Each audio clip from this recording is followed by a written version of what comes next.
السلام علیکم ورحمۃ اللہ وبرکاتہ۔ جو بھی حرمین کی زیارت کے لیے آتا ہے وہ حج کے ارادے سے آئے یا عمرہ کے ارادے سے آئے، مکہ و مدینہ میں اس کا قیام رہتا ہے، اور پھر اس کے ساتھ ساتھ وہ مکے میں بھی اور مدینہ میں بھی مختلف مقامات کی زیارت کرتا ہے۔ وہ حاجی ہو یا معتمر ہو، ایک عام معمول ہے۔ جب آپ مدینہ میں قیام کریں گے اور پھر زیارت کے لیے جائیں گے تو جن جگہوں کی زیارت کرائی جاتی ہے، اگر آپ گروپ کے ساتھ ہیں یا کسی اور کے ساتھ ہیں، تو ان جگہوں میں ایک زیارت کی جگہ یہ باغ بھی ہے جس کی تصویر آپ دیکھ رہے ہیں۔ اس کو باغ مدینہ بھی کہا جاتا ہے، باغ عثمان بھی کہا جاتا ہے۔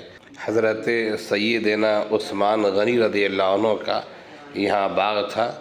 یقیناً وہ درخت تو موجود نہیں ہے، لیکن جگہ وہی ہے۔ نسل در نسل درختوں میں تبدیلی آتی رہتی ہے، اور پھر آپ دیکھیں گے کہ اس باغ کے شروع میں کچھ دکانیں بھی بنائی گئی ہیں، جس دکان میں اس باغ کے کھجور ملتے ہیں۔ جو بھی حضرات زیارت کے لیے آتے ہیں اور انہیں گھمانے والے یہاں عموماً لے کر آیا کرتے ہیں۔ پھر جنہیں کھجور خریدنی ہو یہاں سے کھجور خریدتے ہیں، یا آپ کی مرضی، اب جہاں سے خریدنا چاہیں۔ یہ دیکھیں دکان ہے جس میں بنیادی طور سے تو کھجور ہے، لیکن کھجور کے علاوہ بھی کچھ وہ چیزیں جو عام طور سے زیارت کرنے والے ٹورسٹ حضرات ہدیہ اور تحفہ دینے کے لیے خریدا کرتے ہیں، کچھ وہ چیزیں بھی ہیں۔